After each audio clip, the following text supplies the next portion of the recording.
good day mga kapulnarya. So welcome back to my channel. So for today's video mga kapulnarya ay sasagot po tayo ng mga katanungan ng ating mga viewers. So for today's video may nagtanong po dito sa ating comment section mga kapulnarya. Ano daw ang mga sizes ng ating mga kabaong na ginagawa.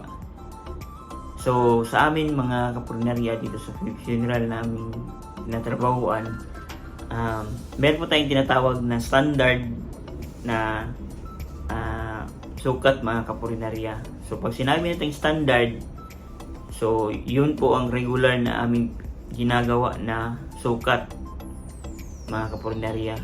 So ang standard po natin ay 6 feet po talaga ang pinakahaba o pinakataas, no? Ang taas ng ating kabaong mga kapulnarya. So lahat ng ginagawa namin na standard is 6 feet.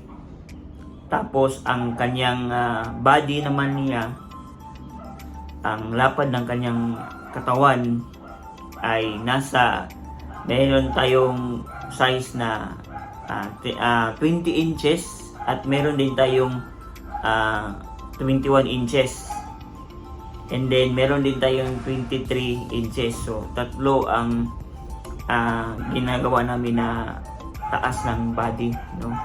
So standard yan na ginagawa namin. Kung yung 20 inches yung maliit na katawan, so yung 21 naman medyo malalaki, at 23 inches yung malaki, you know? Pero sa paggawa ng kabaong mga kapulnarya ay meron din tayong tinatawag na special cut mga kapulnarya. So pag tinawag ng special cut, kung hindi po ito maliit or ito po'y malaki na kabaong, kasi iba-iba naman po yung size ng tao. Merong maliit, meron ding malaki, merong matataba, may payat, may bata. So iba-iba po yung sizes, no? Pag sinabi natin special cut, so kung bata yung namatay, so maliit din ang ginagawa namin na mga kabaong. Kung malaki naman, malapad yung katawan, so ang ginagawa po namin, pinapalapad din namin ang kanilang katawan.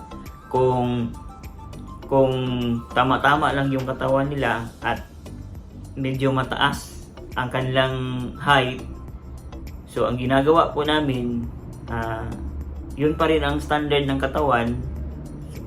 Ilagay po natin nasa mga 21 inches yung lapad ng katawan niya.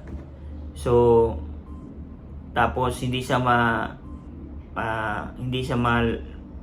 masakto sa 6 feet. So ang ginagawa po namin, tinatasan po namin yan, no? Maybe dagdagan namin ng 5 inches or 6 inches. So kung medyo hindi masyadong malaki yung dagdag, so ganun pa rin yung katawan, 21 inches pa rin.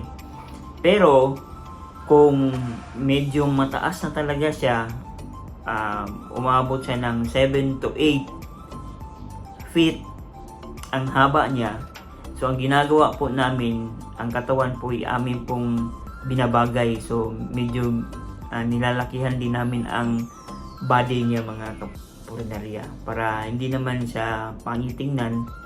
So binabagay-bagay din namin ang laki at ang lapad ng ang ginagawa po namin.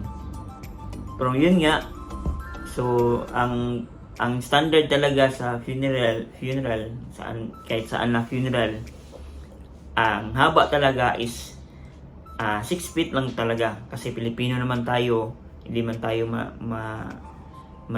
matataas na mga tao. So yun lang mga kapulnarya. I hope na nasagot ko ang inyong katanungan, mga kapulinarya. So, see you in the next vlog. Peace out.